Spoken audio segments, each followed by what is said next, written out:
Hello everyone, very good evening. আমি মনীষ এবং আপনারা দেখছেন সিভিএনএন চ্যানেলে স্মার্ট সল্টলেক, সবার জন্য সব সময়। আমি এই মুহূর্তে দাঁড়িয়ে আছি সল্টলেকের জিসি ব্লকের বাবল টিতে। গতকাল মহালয়া ছিল এবং সামনেই দুর্গাপুজো, তাই এই সময় দাঁড়িয়ে পিভিবি স্টুডিও এবং সিভিএনএন এই দুই স্টুডিও মিলে আপনাদের সকলের জন্য একটা দারুণ উপহার এনেছে, কিন্তু এখনো পর্যন্ত সেটা আড়ালে আছে। তবে এই আড়ালের পর্দা খুব তাড়াতাড়ি তোলাবো। তার আগে জানিয়ে রাখি, এই দুর্গাপুজোতে আপনারা অবশ্যই এই সল্টলেকের জিসি ব্লকের বাবলটিতে আসতে পারেন, ট্রাই করতে পারেন এখানকার খাবার দাবার। এই রুমের মধ্যেই আমাদের কাছে খবর আছে যে প্রয়াসনের চিফ মেন্টর দাদা উপস্থিত আছে এবং দাদার সঙ্গে আড়াল সিনেমার কলাকুশলীরা সকলেই আছে, কিন্তু এখনও আমরা জানি না যে ভেতরে এই আড়ালে কি চলছে। আড়ালের পর্দা তুলবো, চলুন ভেতরে যাই, দেখা যাক আড়াল নিয়ে কি চলছে।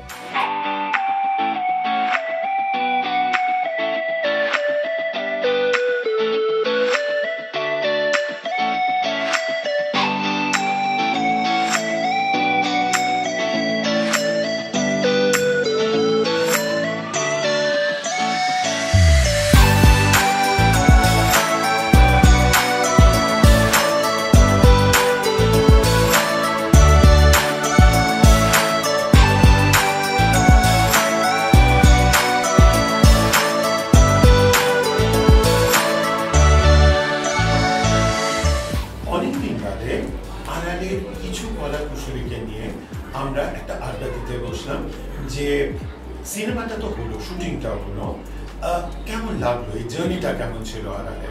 আমার সঙ্গে আজকে যারা আছে, আমি প্রথমেই বলে রাখি, ক্ষমা চাইনি দর্শকদের কাছে যে আমার তিন নায়ক এই আড়ালেই থেকে গেছে। একজন তেজস চেতন যেটা প্লে করছেন, একজন শামেশ দেবশ্রী যেটা প্লে করছে, এবং সংকেত রোহিত। এই তিনজনেই নানাবিধ কাজে ব্যস্ত, এবং তেজস আবার বোধহয় আগে দিল্লি ছিল, এখন বোধহয় ব্যাঙ্গালোরে চলে গেছে। তো আমার সঙ্গে আজকে যারা রয়েছে, আমি আমার ডান দিক থেকে পরিচয় করাতে শুরু করি। মহুয়া এই আড়ালেও প্লে করেছে উর্মিমালা উর্মিমালা দের চরিত্রটি এবং স্বয়ম্ভুদের স্ত্রী। তারপরেই আছে আদিক প্লে করেছে এখানে অ্যাসিস্ট্যান্ট পুলিশ কমিশনারের রোলটি। তারপরে আছে আমার সঙ্গে ঈশানা প্লে করেছে আবার স্বয়ম্ভুদের কাছে ছোট বউয়ের, এবং ও একটি পাবলিকেশন হাউসের চিফ সেলস অফিসার। তার সঙ্গে রয়েছে গৌতমী, স্বয়ম্ভুদের বড় বউ, মানে বড় পুত্রবধূ, এবং স্বয়ম্ভুদের নিজে আমাদের রিটায়ার্ড পুলিশ কমিশনার হিসেবে প্লে করেছে। বৃন্দা, আমি জিজ্ঞেস করবো যে দৈত্রী, তারপরে অদিতি, তারপরে পার্বতী এবং এবার গৌতমী, কোন রোলটা সবচেয়ে চ্যালেঞ্জিং? চাকে দেখতে প্লিজ চা ঠান্ডা হয়ে যাবে। হ্যাঁ, মানে বেশ ভালো একটা প্রশ্ন করেছেন, একটু ভাবতে হবে চা খাওয়ার আগে।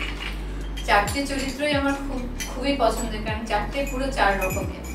চ্যালেঞ্জিং যদি বলতে হয় তাহলে অবশ্যই বলতে হবে এটা গৌতমী। আচ্ছা, তোমায় যখন রোলটা অফার করা হলো, হ্যাঁ, মানে আমার মনে আছে প্রথম দিন যখন তুমি এলে, তুমি দেখলে, কারণ সাধারণত তুমি দুটো সিনেমায় পরপর নায়িকা, তারপরে সিনেমাটায় তুমি অন্যতম নায়িকা, কারণ চারটে পেয়ে তার মধ্যে এইখানে কিন্তু তোমার রোলটা বেশ অন্য রকমের, বেশ চ্যালেঞ্জের, বেশ অন্য রকমের। তো মনে ছিল যে আর অন্য ক্যারেক্টারগুলো আমরা যা দেখেছি সেই চরিত্রগুলোর মধ্যে ভীষণ একটা পার্বতীর মধ্যে, মানে আমরা মায়াবী রাতে পার্বতীর মধ্যেও দেখেছি যে সে বাড়ির পরিচারিকা, কিন্তু কোথাও একটা ভীষণ সে সফট হার্টের লোক, হ্যাঁ, কিন্তু সেইখান করতে গিয়ে আড়ালে কি তোমার কোনো সময় মনে হচ্ছে দাদা এই চরিত্রটা এবার ভাবলেন কেন? না, মানে সেটা আমি বুঝতেই পেরেছি, যেহেতু দাদা আমাকে এত ভালো করে জানেন বা অভিনয় করতে তো ভালোবাসি, এবং যে মানে বিভিন্ন চরিত্রে অভিনয় করাটা একটা ডেফিনেটলি খুব আনন্দের। যারা অভিনয় করে থাকেন, আমার মনে হয় যে একই টাইপের রোল না করে এক একটা চ্যালেঞ্জিং ক্যারেক্টার যদি আসে। কিন্তু তোমার আগের তিনটে সিনেমার কিন্তু কোনোটাই একের সঙ্গে মিলছিল না, একেবারেই আলাদা। মানে আমরা যদি দৈত্রীকে দেখি, সেখানে যেমন আমরা দেখবো একজন স্ক্রিপ্ট রাইটারের, ঠিক সেরকম আবার একজন রেপ ভিকটিম হিসেবে আমরা দেখতে পাচ্ছি হচ্ছে তকমাতে। আবার আমরা যদি মানে মায়াবী রাতে আসি, তাহলে একজন ভীষণ ভাইভেশাস একজন পরিচালিকা। সুতরাং এই তিনটে কিন্তু ক্যারেক্টার একেবারে আলাদা। তার থেকে গৌতমী কোথায় আলাদা? মানে প্রথমত হচ্ছে ওখানে যেটা ছিল এক্সপ্রেসিভ কিছুটা তো ডেফিনেটলি, মানে পার্বতী চরিত্রটা তো প্রচন্ডই এক্সপ্রেসিভ ছিল। এখানে যেটা দেখাচ্ছে আমার কাছে মনে হয়েছে সেই অর্থে এক্সপ্রেসিভ নয়, একেবারেই নয় গৌতমী, কিন্তু তার মধ্যে এক্সপ্রেসিভ না হয়েও যে গৌতমীকে নিয়েই একটা বিশাল ব্যাপার আছে, সেটা তো বলা যাবে না, কিছুতেই বলবো না। যার জন্যই আমার ভীষণ চ্যালেঞ্জিং মনে হয়েছে, ইন্টারেস্টিং লেগেছে, এবং ভাবতে বসেছিলাম ডেফিনেটলি, আপনাকে অনেকবার বলেওছি যে মানে কাউকে ফলো করে বা কিভাবে আমি নিজেকে তৈরি করবো চরিত্রটার জন্য। যদিও লিড ক্যারেক্টার নয়, কিন্তু তবুও বলতে পারি আমি লিড, মানে সেই হিসেবে একটা ভেরি ভেরি এখানে আড়ালে বোধহয় ঠিক সেরকম ভাবে স্বয়ম্ভু এবং আমাদের যে আসছে তেজাস, এই দুজন ছাড়া আর কাউকেই সেরকম লিড ক্যারেক্টার তো বলা যায় না, মানে এইখানে তোমার দেখতে গেলে যেটা দেখা যায় যে তোমার রোলটার কিন্তু অনেক সেন্স, একদম ওয়েটেজটা, মানে এবং আড়ালেই থাকতে হবে চরিত্রটা। যেটা বলতে যাচ্ছিলাম, হ্যাঁ, যে চরিত্রটা মানে পুরো সিনেমাটা দেখতে পেলে লোকে বুঝতে পারবে যে গৌতমী চরিত্রটা কিভাবে প্রভাব ফেলেছে এই পুরো সিনেমাটার মধ্যে। সেইখানেই চ্যালেঞ্জ, এবং সেটা হয়তো দর্শকও পুরো সিনেমাতে প্রথম থেকে বুঝতে পারবেন না, সেটা লাস্টেই বোঝা যাবে। একটা জিনিস ছিল যে ইনডোর আউটডোর মিলিয়ে তোমার পুরো চলেছে, না কতটা চ্যালেঞ্জিং ছিল আউটডোরে? আমি খুব আনন্দ করে করেছি। চ্যালেঞ্জিং না সেই অর্থে, মানে এই প্রথম তুমি যদি একটু দেখো, এই প্রথম কিন্তু আউটডোর করলে, এই প্রথম কিন্তু আউটডোর করলে না, কারণ বাদবাকি আর প্রথম দুটো তো পুরোটাই এক জায়গাতে মোটামুটি, প্রথমটা তো মশারির ভিতরে শুধু, আর বাইরের কোনো যাতায়াত নেই। তারপরে তো একটা ঘরের মধ্যে দুটো রুমের মধ্যে আবদ্ধ ছিল, একটা রুম আর একটা রুম। পার্বতী এইবার ঘর করেছে কিন্তু আউটডোর ছিল না, ওই বারান্দা অবধি পৌঁছেছে। হ্যাঁ, বারান্দা অবধি পৌঁছে, এবার একেবারেই রাস্তায়, খোলা রাস্তায়, তারপর মানে মনে হয় সেই ক্যানেলের ধারে ধারে। শর্ট ফিল্ম আর ফিচার ফিল্মের মধ্যে কি, মানে যখন দর্শক দেখবে বা আমরা জানি গল্পটা লেংথ ওয়াইজ বড়, কিন্তু যখন আমি যদি সিনেমাকে ওইভাবে দেখি বা চরিত্রকে দেখি, আমি শর্ট ফিল্মের জন্য আপনি আমাদেরকে যতটা ওয়ার্কশপ করিয়েছেন, শিখিয়েছেন, পড়িয়েছেন, আমরা যেভাবে সেটাতে ঢোকার চেষ্টা করেছি, কতটা পেরেছি জানি না, চেষ্টা করেছি, চরিত্রকে নিয়ে ভেবেছি বা কিভাবে ফুটিয়ে তুলতে পারি, একই জিনিস এটাতেও করেছি তাতে, বা ক্যামেরার সামনে সেই অর্থে। তো আমার মনে হয় না যে মানে ওই হিসেবে আমার কিছু একটা ডিফারেন্স মনে হয়েছে। হ্যাঁ, গল্পটা শর্ট হয়ে গেছিল শর্ট ফিল্মে, এখানে অনেকটা সময় কাজেই চরিত্রটা বারবার করে এসেছে অনেকবার। আমি যখন একদম পুরনো লোকের সঙ্গে কথা বললাম, অনেকদিন ধরে কাজ করছে আমার সঙ্গে, আমি একদম নতুন একজন লোকের কাছে যাবো, মহুয়া কতটা চ্যালেঞ্জ ছিল যে আমাদের দেবশ্রী এবং রোহিতের মা হিসেবে নিজেকে ভাবা, কারণ হয়তো সমবয়সী বা দেবশ্রী মানে ছোট হতে পারো তুমি তাদের, তোমার কতটা চ্যালেঞ্জ ছিল? তার জন্য কি তুমি চুলটা কেটে ফেললে যে তখন যে এইবার অন্তত কোনো নির্দেশক আর আমাকে, কারণ আর কতটা চ্যালেঞ্জ ছিল যে রাজীবের সঙ্গে মিলিয়ে নিজেকে মানে, কারণ তোমার অভিনয় মানে ফ্ললেস। আমি যখন রুম্পা বললো, সুদেশ না আর কি, আমায় বললো যে আমি খুঁজছিলাম, তখন বললো যে আপনি একবার কারণ কবিতা পরে গলাটা ভালো, আপনি একবার দেখে নিতে পারেন। আমরা কিন্তু সম্পূর্ণ আরেকটা রোলের জন্য তোমায় ডেকেছিলাম, সেইখান থেকে নিয়ে যখন আমাদের মনে হলো যে না এইটাতে ওকে মানে ভালো করতে পারে, কারণ তোমার জায়গায় আরো একজনকে আমরা স্ক্রিন টেস্ট করি এবং তাকে নিয়ে অনেকটা দূরে এগোনো হয় যে এই ব্যাপারগুলো তাকে দিয়ে করানো যাবে বলে মনে হচ্ছে, কিন্তু তুমি যখন অভিনয় শুরু করলে আমার কখনো মনে হয়নি যে তোমায় নিয়ে ভুল করেছি। কতটা তোমার আমাদের সঙ্গে কাজ করতে গিয়ে মনে হয়েছে যে একদম ভবিষ্যৎ থেকে, বা তোমার জার্নিটা কিরকম? যখন আমি প্রথম স্ক্রিপ্টটা হাতে পাই, বা আপনি যেভাবে ন্যারেট করেছিলেন আমার ক্যারেক্টারটা উর্মিমালা, তো তখন আমার মনে হচ্ছিল আমি যেরকম এই ক্যারেক্টারটা সেরকম নয়, মানে অ্যাজ এ মাদার আমি যেরকম এই ক্যারেক্টারটা সেরকম নয়। সেইটা আমার ফার্স্ট একটা মনে হয়েছিল যে ঘটনাগুলোর মধ্যে দিয়ে গল্পটা এগিয়েছে, এবং আমার অ্যাজ এ উর্মিমালা আমি যেভাবে রিয়্যাক্ট করেছি বা চেষ্টা করেছি বা ভেবেছি যেভাবে, সেটার সঙ্গে ওই ডিফারেন্সটা আমার ফার্স্ট একটা চিন্তা করতে হয়েছিল যে আমি স্যার যেভাবে বলছেন আমি সেভাবে যেন এগোতে পারি, সেই ওয়েটা যেন আমার মাতৃত্বটা বেরিয়ে না আসে, সেটা একটা আমার কাছে চ্যালেঞ্জ ছিল অবশ্যই। তবে একজন রিটায়ার্ড আইপিএস অফিসারের স্ত্রী, তার কিছু কিছু মানে আমরা ম্যানারিজমস সেই এগুলো সমস্ত আমরা দেওয়ার চেষ্টা করেছিলাম যে এটা করবে না, এটা করবে। তো ওই জায়গাগুলোতে কি কোনো সময় যেভাবে এত বাধা নিষেধের মধ্যে কাজ করে না, সেইটা মনে হয়নি, কিন্তু মানে আমার যেটা বারবার মনে হচ্ছে যেন আমি জাস্টিস করতে পারি ক্যারেক্টারটার প্রতি, এবং আপনি যেভাবে বলছেন মানে আমিটা যেন কখনো বেরিয়ে না আসে বাইরে, সেইটা যেন আমি ভেতরেই রাখতে পারি এবং অ্যাজ এ ক্যারেক্টার আমি যেন করতে পারি, সেইটা আমার মনে হয়েছে। আর রাজীবদা তো খুব হেল্প করেছেন। প্রথম এটা আমার কাজ, আমি কোনোদিনও ক্যামেরার সামনে এভাবে কাজ করিনি, নাটক করেছি। জিজ্ঞেস করেছিলে যে আচ্ছা ক্যামেরা মানে যদি ভুলে যাই ডায়লগ তাহলে কি হবে, ক্যামেরা মানে হ্যাঁ ধরুন কাপ নিয়ে দিতে গেল, কাপটা ভেঙে গেল, আরো অনেকগুলো কাপ দেওয়া যাবে, ওই একমাত্র আমায় জিজ্ঞেস করে এটা যে ধরুন আমি কাপটা নিয়ে যাচ্ছি, কাপটা পড়ে ভেঙে গেল হাত থেকে, তখন কি করবো? তাই বললাম যে আরেকটা কাপ দিয়ে তাহলে আবার যাবে, সেটাও যদি তাহলে দিতেই থাকবো, যতক্ষণ মানে ভালোভাবে ঠিকভাবে করবে ততক্ষণ দিয়ে। এবং মানে টিমের সবাই মানে শুধু তোমার কি মনে হচ্ছে যখন দেবশ্রী, রোহিত, কারণ প্রায় সমবয়সী তোমরা, সেখানে ওদের মা হিসেবে কাজ করা, মানে বৃন্দা এই চ্যালেঞ্জটা আবার গ্রহণ করেছে, মানে স্বাভিমান বলে আমাদের একটা সিরিয়াল আছে পিভিপি স্টুডিও, তো সেখানে ও মানে 4 মেয়ের মাস আছে, ও কিভাবে হ্যান্ডেল করবে, আমি আর ও মিলে কাজ করছি, যথেষ্ট চ্যালেঞ্জিং রোল ওর কাছে, কিন্তু করছে, মানে যা ওয়ার্কশপে যা দেখছি তাতে বেশ ভালো করছে। তো তোমার কাছে মানে কখনো মনে হয় নিজে রোহিতকে তো মানে বন্ধুরই মতো, মানে ওকে আবার ছেলে হিসেবে ভাবা, কারণ কতগুলো ভাইটাল সিনে তোমার রোহিতের তোমার দেবশ্রী মানে খুব ছোট ছোট জায়গাগুলো খুব সুন্দরভাবে ফুটিয়ে তুলে, কি মানে না সেটা আমার একবারে মনে হয়নি যে মানে আমার সমবয়সী বা আমার কাছাকাছি বয়সী যারা আমার ভাই হতে পারে তাদের আমি মা হিসেবে পাঠ করছি, সেটা আমার একদম মনে হয়নি। একদম মানে সিনেমা করাটা কি একদম মানে তুমি কি আগে নাটক করেছো? হ্যাঁ নাটক করেছি, কিন্তু এভাবে ক্যামেরা ফেস করে কখনো কাজ করিনি। কি মনে হলো মানে খুব ভয়ের জিনিস?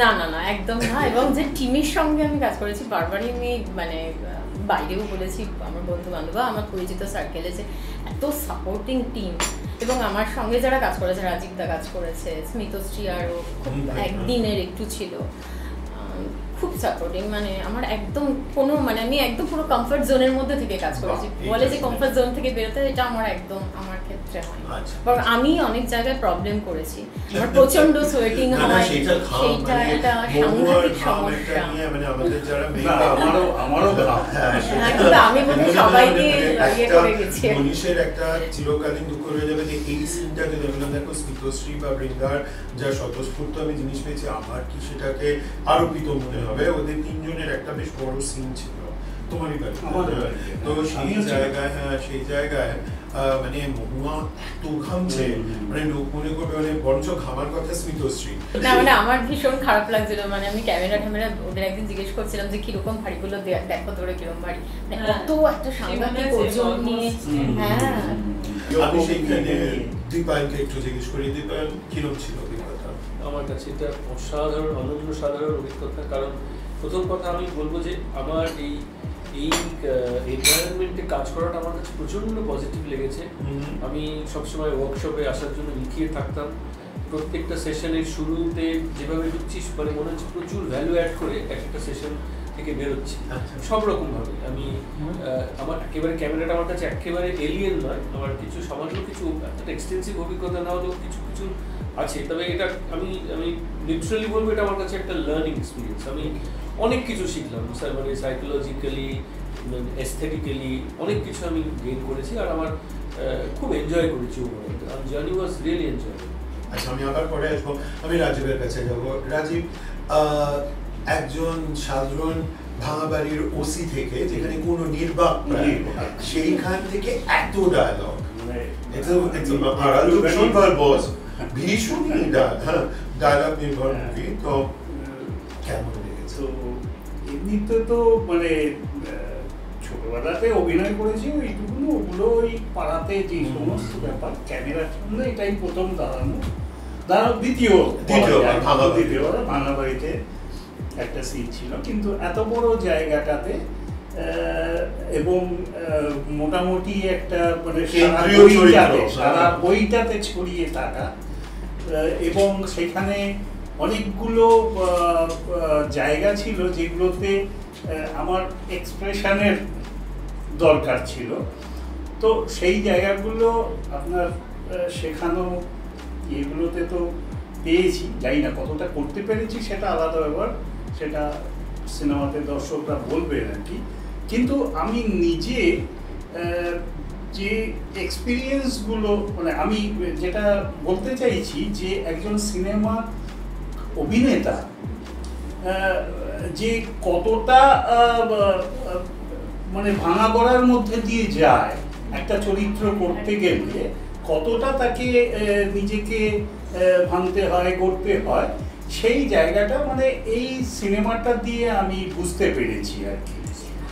কারণ ভাঙাবাড়িতে তো একজন পুলিশ অফিসার এবং আরেকজন তার অ্যাসিস্ট্যান্ট, আমি ওই তাও মানে একটা বলবো যে একটা ডায়লগ চুরি করেছিলাম আর কি। আমার নির্বাক ছিল, আমি ঠিক আছে ম্যাডাম এটা তো বলে দিয়েছিলাম। তো যাই হোক, তো সেখানে এখানে প্রচুর ডায়লগ, প্রচুর ইয়ে। তবে ওয়ার্কশপটা আমাদের খুব মানে প্রথম দিকের যে কাজগুলো, অর্থাৎ স্ক্রিপ্ট পড়া এবং স্ক্রিপ্টটা যখন বারবার পড়ছি, তখন কিন্তু আমাদের ডেভেলপমেন্টটা হচ্ছে যে হাউ টু মানে ডেলিভার দিস ডায়লগ। প্রথমবারটা আমি যেভাবে পড়লাম, আমি একটা ফ্ল্যাট পড়া পড়ে গেছি, কিন্তু পরের থেকে বা তারপরে এইভাবে যখন যে কটা ওয়ার্কশপ হয়েছে, প্রত্যেকটাতেই কিন্তু আমি পুরো জিনিসটাকে বুঝতে পারছি এবং নিজের মতন করে বলছি আর কি, মানে অ্যাজ ইফ সেই লিবার্টিটুকুন আমি পেয়েছিলাম। ও মানে আমি যে খেয়ে দিচ্ছি সেখানে ও যে থেমে যাবে, আদায় করলো, পুরোটা বললো, আমি বলে ফেলে, ও বলে ফেলে, হয় না মানে we get into the character emotion এ একটা হ্যাঁ। তবে আমি পরে আড়াল যখন প্রথম লিখি, তখন আমাদের তো কয়েকজন, তুমি জানো মানে প্রত্যেক স্টুডিওরই কিছু নায়িকা বা কিছু আমাদের একটা সেট রুল থাকে যে একে নিয়ে কাজ করব, একে ভেবে স্ক্রিপ্টটা লেখা বা এটা, সেটা আমরা যদিও করি না, কিন্তু একেবারে ছক ভেঙে তোমায় নেওয়া যে আমি ওর সঙ্গে কাজ করেছি। এবং তার আগে আমার খুব ভালো লেগেছিল একটা হোয়াটসঅ্যাপে তুমি আমি লিখেছিলে যে দাদা আপনি আমার কাজ ভালো করেছিলেন, কিন্তু তারপর তো আর কোনো মানে আমার কোনো, তো আমার তখন থেকেই মাথায় ছিল যে এটা ভালো কাজ করলো, কিন্তু রোল না ঠিক হলে দুম করে তো না জানে। এই রোলটায় যখন আড়ালে বাঁচলাম, যে আমার অনেকে বলেছিল কি পারবে, ও মুখস্থ করতে পারে না, ফার্স্ট অফ অল অনেকে যে ও মুখস্থ করার হ্যাবিটটা নেই, এটা নেই, কিন্তু শুটিং করতে গিয়ে একদিন শুধু আমরা একটু মানে এতগুলো পরপর সিন চলছিল, সেটা দেবশ্রী আর তোমার, আমরা বলছিলাম যে তুমি কি আজকে আমরা অফ করবো বা পরে, তাছাড়া কিন্তু আর তোমার সবচেয়ে যেটা তুমি মুহূর্তে চোখে জল আনতে পারো। চোখে কি পাম্প, আমাকে একবার মনীষ বলেছিল আমি গ্লিসারিন দিয়ে দিলাম, লাগবে না, আমি বার করে ফেলবো। তো মানে সেইটার জন্য তোমার আমার দীপায়নদা তো পুরো আমার মুখের কথা চিনিয়ে নিয়েছে, সেটা হচ্ছে মানে থ্রু আউট একটা লার্নিং এক্সপিরিয়েন্স ছিল, খুব লার্নিং এক্সপিরিয়েন্স, কারণ আমি তো এত বড় ফিল্ম কোনোদিন করিনি, this was my first time. আর সবচেয়ে বড় ব্যাপার হচ্ছে যে যখন স্ক্রিপ্টটা ফার্স্ট পড়েছিলাম, ঠিক আছে, তখন আমি ভেবেছিলাম করে ফেলবো, হয়ে যাবে, ডায়লগ মুখস্থ করে ফেলবো, সবই হয়ে যাবে। তারপর যখন শুট শুরু হলো, তখন আমি বুঝলাম how challenging it would be. তো প্রত্যেকটা শুটে আমার মনে হয় আমি ডায়লগটাকে যেভাবে বলবো, সেই আমার পার্সপেক্টিভটা অনেকটাই ভুল ছিল। তো দাদা যেভাবে মানে আপনি যেভাবে আমাকে ক্যারেক্টারটা স্পেশালি বুঝিয়েছেন, যে মানে অনেক শেডস তো ঈশানার, অনেকগুলো শেডস আছে, তো আমার যে এক একটা ট্রান্সফরমেশন হচ্ছে, মানে কি ভেবেছিলাম কি হবে, সেই থেকে এইটা হলো, আমার heartbreak, whatever it is, that was মানে দ্যাট হেল্পড মি যে একটা ক্যারেক্টারকে ইনসাইট দিয়ে দেখতে গেলে মানে কতটা এফর্ট লাগে সেটা আমি রিয়েলাইজ করলাম। যার জন্য আমি ফেসবুকে একটা পোস্টও দিয়েছিলাম যে প্রত্যেকটা শুটিং এর আগে আমি ঈশানাকে নতুনভাবে জেনেছি, ঈশানাকে নিজের মধ্যে ইনভাইট করেছি, তারপরে আমি বলেছি। হয়তো আমি প্রথমবার ডায়লগটা ঠিক করে বলতে পারি, কিন্তু ইট ওয়াজ মানে ওটাই আমার লার্নিং, এত মানে বিশাল বড় লার্নিং। কারণ এই যে ব্যাপারটাকে এত রকম ভাবে দেখা যায়, এত রকম ভাবে, আমি যেমন আপনাকে বলেছিলাম দেবশ্রী বেলা আমার যাদের সিন ছিল, আমি বলছিলাম ও আমি তো ভেবেছিলাম এইভাবে বলবো, আপনি বলছিলেন না তুমি বোঝো ব্যাপারটা এরকম, মানে আই এম আ নভেস, তো আমি আপনার কাছে প্রচুর কিছু শিখেছি। আর সেইটাই আর কি, মানে আমাদের তো বিভিন্ন অ্যাঙ্গেল থেকে হয়, প্রত্যেকবার ওইটাকে করা মানে ধৈর্য ধরে একবার দুবার আমারও মনে হতো আবার অনেস্টলি মানে হবেই, তারপরে বারবার কান্না আনা, তো নানা রকম, তো সেইটা was like I think I develop. মানে আমরা এই সেশনটা যখন করেছি অন্ট্রাকে, আমার আগের সিনেমাগুলোতে সেইটা হয়নি, তো তখন আমি অনেকগুলোই ভুল হয়েছে, মানে সিনেমা হয়ে রিলিজ হয়ে গেছে তুমি তখন রিয়েলাইজ করেছো যে এরকম মানে তারপরে আমাদের অন্ট্রাকে একদিন হয়েছে যে ওই সিরিজটা, হ্যাঁ পুরোনো সিনেমার থেকে একটা সিন দেখাও, আমার আজও মনে আছে। আমি তখন তকমার ওটা নিয়ে আমি পুরো ভুল, মানে সিনেমা রিলিজ হয়ে গেছে আমি তখনও কিন্তু ভুল ধারণা নিয়েই ছিলাম এবং ওই এক্সপ্রেশন দিয়েই করেছিলাম যে তকমায় যে ঘটনাটা ঘটেছিল আমার মনে হয়েছিল যে এইভাবে ঘটনা ঘটেছে, সো আমার বডি ল্যাঙ্গুয়েজ এরকম এইভাবে হবে। কিন্তু সেই অন্ট্রেকের ক্লাসে এতদিন পর প্রায় বছর খানেক পরে রিলিজ হওয়ার পরে আমি জানলাম যে না ওটা তো কেটে এতটা দিন সময় চলে গেছে, কাজে আমার এক্সপ্রেশন অন্য হওয়া উচিত ছিল। মানে তখন নিজের এত আফসোস হচ্ছিল যে আমি এতবার দাদা শেখানোর পরে ওয়ার্কশপ হওয়ার পরে আমি সিনেমা করে ফেলেছি, ওই জায়গাটা ধরতে পারি। একটা জিনিস জিজ্ঞেস করবো, যেটা হচ্ছে যে প্রথম দিন এলে তুমি শান্তশিষ্ট একজন ভদ্রলোক, আমাদের স্ক্রিপ্টের রুমে ঢুকলে এবং ঢুকেই দেখা গেল স্ক্রিপ্ট ভর্তি বেশ গালাগালি, এবং মানে কতগুলো নতুন লোকের সামনে গালাগালি দেওয়া মানে স্ক্রিপ্টে, আর মানে সেইটা কতটা মানে তোমাকে কি বলে না একটা যে দুঃসভা এলাম প্রথম দিন ভদ্রলোক আমাকেই বা এটা দিলেন, হ্যাঁ মানে কি মানে মানে মানে তোমার পুরো রোলটা নিয়ে তুমি কি? না, প্রথম কথা হচ্ছে যে হ্যাঁ অ্যাপারেন্টলি মানে একদম গালাগালি দেওয়ার আমরা হোস্টেলে থেকেছি, অভিজ্ঞতাটা একদম নেই তা নয়, অ্যাপারেন্টলি মানে তথাকথিত ভদ্র সমাজে আমরা বসে স্ক্রিপ্ট করছি তখন ওইসব গালাগালি এই রে এগুলো তো না দিলেও চলতো আর কি। না মানে মাঝে মাঝে অ্যাকচুয়ালি গাড়ি টাড়ি চালাতে গিয়ে মাঝে সে তো দিতেই হয় আর কি। আচ্ছা, আর আরেকটা জিনিস হলো যেটা যে একদিন ভর দুপুরে ডেকে প্রায় পাবে নিয়ে যাওয়া হলো, এবং সেই পাবে নিয়ে গিয়ে আমার প্রথম কোয়েশ্চেন হলো তুমি মদ খাও কি? মানে আমি ওয়ার্কশপে জিজ্ঞেস করেছি, হ্যাঁ হ্যাঁ এটা একেবারে পাবে নিয়ে গিয়ে হলো, আমি তো এখন খাই না, তাছাড়া গাড়ি চালিয়ে নিয়ে এসে গাড়ি চালিয়ে নিয়ে আসো, যাই নিয়ে আসো, আমার এখানে কিন্তু আমি চায়ের জল মিশিয়ে করি, রিয়েল মদ খেতে হবে। ঠিক আছে কি করা যাবে আর কি, নিমরাজি যাই না, নিমরাজিটা আমার সামনে দেখালো কিনা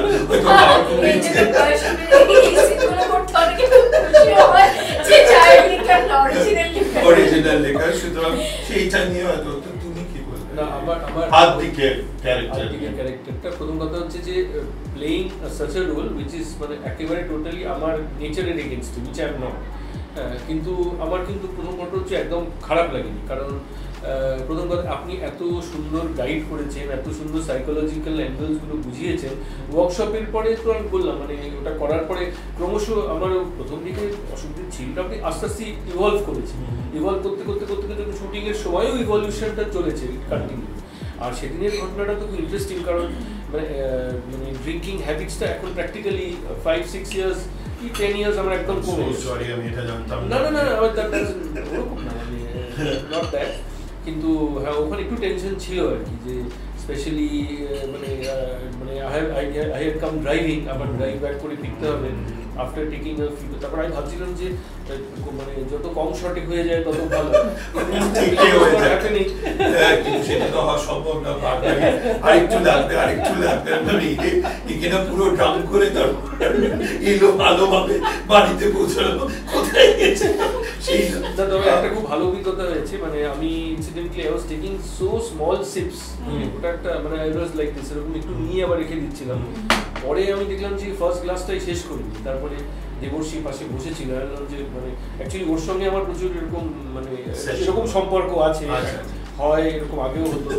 তো আমি বললাম যে তুই নিয়ে নিবি, বলে হ্যাঁ হ্যাঁ দাও। ও দেখলাম সাতগুলোই নিয়ে নিল।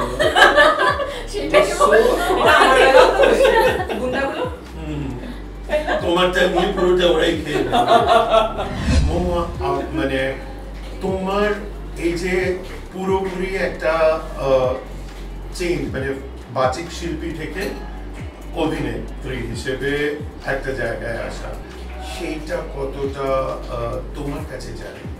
হ্যাঁ, এটা একদম নতুন একটা শেখা আর কি, মানে একটা কবিতা মুখস্থ করে বলা আর একটা অভিনয় করা, এটা যে মানে কি বলবো অনেকটা ডিফারেন্স দুটোর মধ্যে।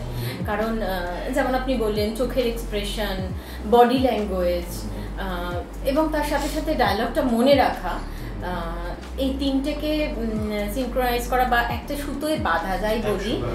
ছোট্ট পরিসরটা দেওয়া হয়েছিল তোমাকে, রান্নাঘর থেকে কিচেনে আসছো, এসে তোমার এই যে মানে ধরো যেদিন হাজবেন্ডের সঙ্গে তোমার ঝগড়া হচ্ছে, বা ধরো যেখানে রোহিত তোমাকে বলছে যে তুমি স্বপ্নেই ঠিক থাকো, তো এই সমস্ত জিনিসগুলো যখন ওখানে কিন্তু আমরা খুব বড় যে তুমি গিয়ে কাজ করছো, কারণ মনীষ আমার বলে এর বেশি আমি ক্যামেরা ঘোরাতে পারবো না, জায়গা আমি খুব একটা এখানে আমি ক্যামেরা, তো আমি সেখানে দেখলাম যে তোমার ছোট ছোট অ্যাকশন গুলো, যে প্লেটটা নিচ্ছ, নিয়ে আঁচল দিয়ে একটু মুছে রাখলে নিয়ে রাখলে, এগুলো খুব ভালো, খুব ন্যাচারাল। বাড়িতে যেরকম আমরা দেখি অভিনয় করছি শুধু আমার ডায়লগটা বলবো বলে চলে যাবো, সেইটা না, আমি আরেকটু নিজেকে ভাঙি।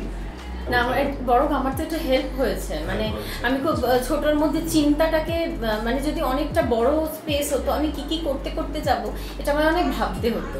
কিন্তু যেহেতু খুব ছোট জায়গা আমার, আর যেহেতু ওই কিচেন আর ডাইনিং টেবিল এটা বাড়ির ভীষণ চেনা একটা পরিসর, তো আমার খুব কমফর্ট লেগেছে। আমি আগেও বললাম আর কি, কমফর্ট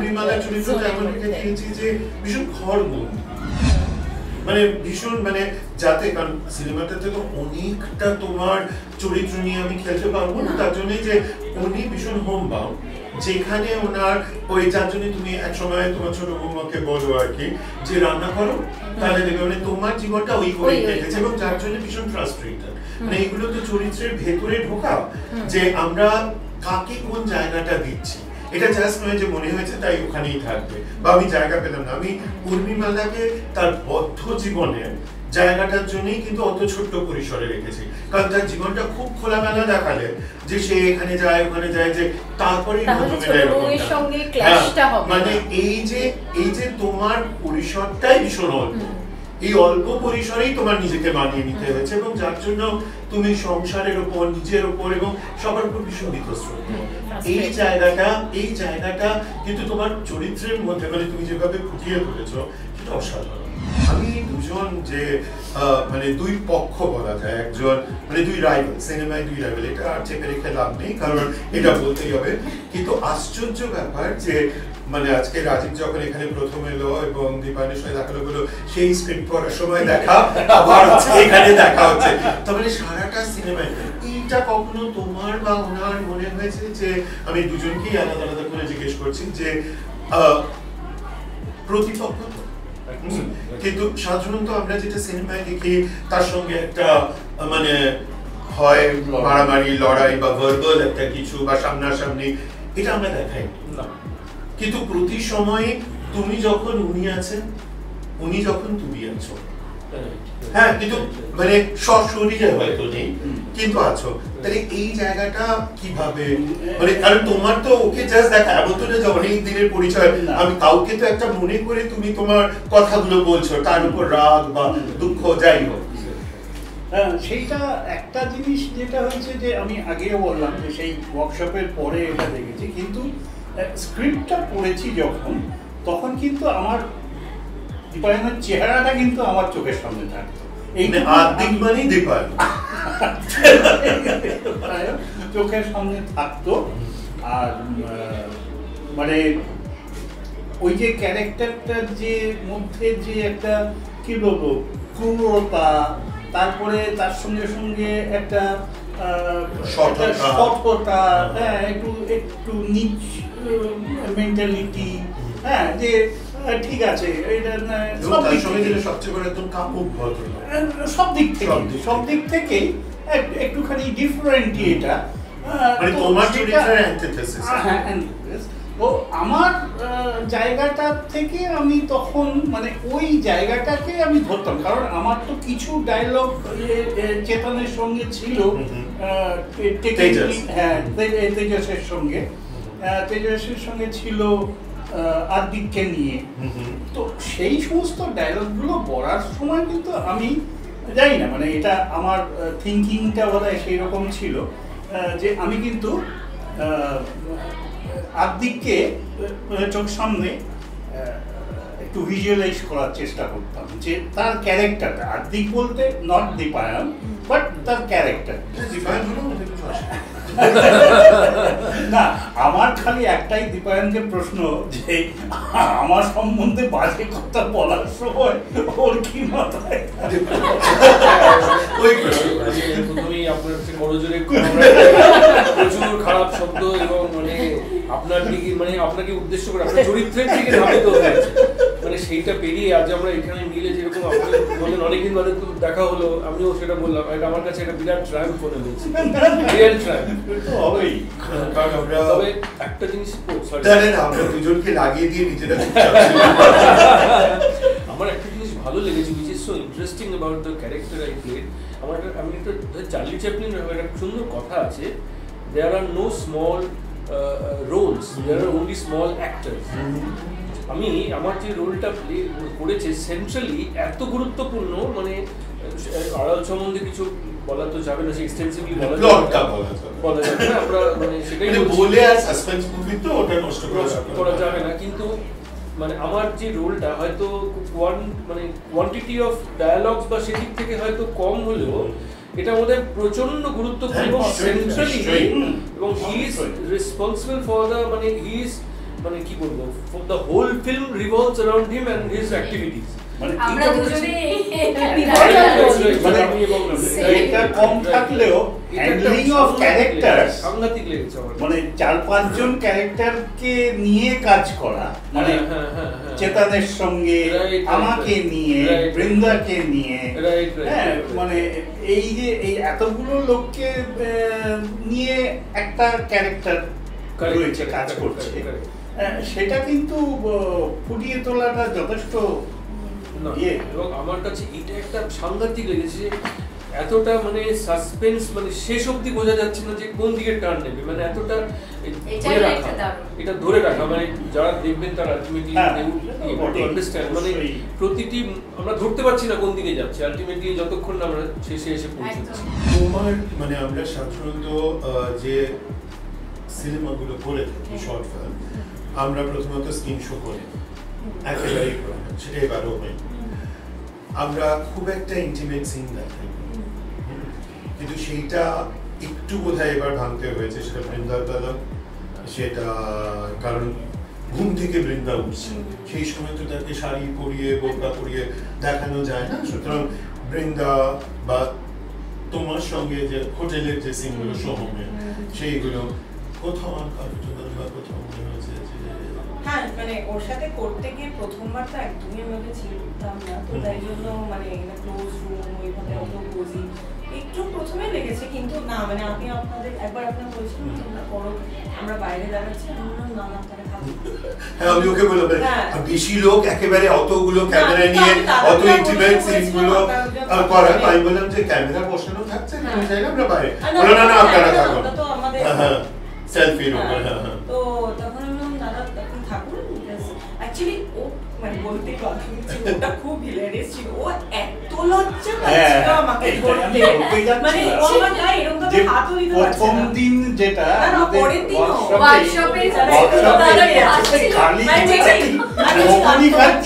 এটা কি, ও যদি কেউ প্রেম করতে চায়, ও যদি তাকে বলে আমি তোমার দিদি, তো আরো ভয় পেয়ে যাবে, আমি ওকে বলছি দিদি বলো না, আর আর রোহিত তো হ্যাঁ দিদি বলে গেল, প্রেম আসবে কি করে দিদি বলে,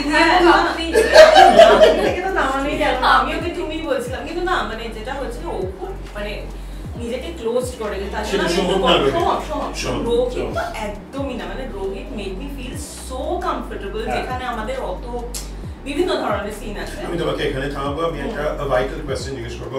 রোহিত দুভাবে সিনেমাটা করেছে, একটা হচ্ছে রোহিত যখন খুব অসুস্থ, তারপর আমাদের যার জন্য আমাদের এতটা দেরি, এত একটা বিশাল গ্যাপ, এবং তারপরে রোহিত যখন সুস্থ হয়ে ফিরে এলো, কোন সময়টা তোমার মনে হয়েছে যে কাজ করতে বেশি কমফোর্টেবল লাগছে? ফিরে আসার পর, when he recovered, কারণ পার্কের সিনটা অসুবিধা হয়নি। পার্কের সিনটা আমি যেটা রিয়েলাইজ করেছিলাম যে ও যেহেতু তখন একটু অসুস্থ ছিল, ওর একটু রিয়েলাইজেশন, মানে ও যেটা হচ্ছিল মানে ক্যারেক্টারটার মধ্যে তো ঢুকেছিল ভীষণ ভাবে অ্যাকচুয়ালি মানে কেউ যদি না জানে যে ও অসুস্থ ছিল, মানে সবাই যারা ক্রু, তারা বিশেষ করে মনীষ যখন এডিট করছে ওদের টিম নিয়ে, মনীষ বলছে এই প্রাইস নিয়ে বেরিয়ে যাবে। অ্যাবসলিউটলি, মানে আমরা কখনোই কারণ এই চাইলাম, বাট এটা আমাদের প্লাস পয়েন্ট হয়ে দাঁড়িয়েছে। সিরিয়াসলি মানে ওই ক্যারেক্টারটা এতভাবে ফুটে উঠেছে। মানে ওর একটা জিনিস আমি কেন একটু ইন্টারাপ্ট করছি, এটা কমপ্লিট হলো না। আমি কেন আমার দিক থেকে বলছি, because he made me feel more comfortable when he recovered as a co-actor. মানে ও যে আমাকে ধরবে, আমাদের টানা হ্যাচড়া এরকম একটা সিন আছে, তো আমার কোনো রকম মনে হয়নি যে অচেনা কাউকে আমি এ করছি, মানে ও অনেক কমফোর্টেবল ফিল করে, যেটা হয়তো পার্কের সিনে এই সিনেমাটা শেষ হওয়ার পর, মানে সিনটা যেটা বললো টানা হ্যাচড়া, স্মিতশ্রী, আমরা রোহিতের ফর্সা তো প্রচুর স্ক্র্যাচেস, প্রচুর, কিন্তু একবারও কোনো আওয়াজ কিছু না, বলে এগুলো হতেই থাকে। আর ও বারবারই বলে আমার এতগুলো ওরা তো সবসময় আমরা স্ক্র্যাচ করে তুমি একবার আমায় বলছিলে যে এই যে পুরো সিনেমার একটা জার্নি, আমার চরিত্রটা নিয়ে, এটা একটা ভীষণ ভাবার জায়গায় ফেলেছে।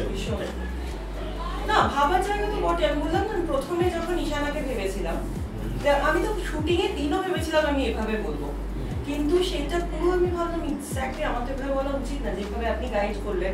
তো তাই জন্য ভাবা মানে কি, মানে একটা কিছু ক্যারেক্টারিস্টিক্স বা ক্যারেক্টারিস্টিক ট্রেটস মানুষের সাথে তো মিল থাকবে, শি ইজ আ ওম্যান, তার কিছু কিছু ইমোশনস, কিছু কিছু জেস্টার্স মিল থাকবে, কিন্তু যেই ফেজেস গুলোতে ঈশানা গেছে সেইটা তো রীতিমতো ভাবিয়েছে আমাকে, মানে এটা যদি সত্যি কারো জীবনে হয়, মানে what would that woman, how would that woman, মানে কিভাবে ফেস করবে পুরো জিনিসটা, সেটা আমি বাড়ি গিয়েও অনেকবার এ করতাম যে মানে am I doing justice to the character, যে মানে আমি একরকম ভাবেই সংসারে এলাম, তারপর পুরো জিনিসটা ঘুরে গেল, তারপরে কি হতে পারে, মানে it can go to what extent, আর সেটা আমি কিভাবে ফেস করছি, and that actually made me think.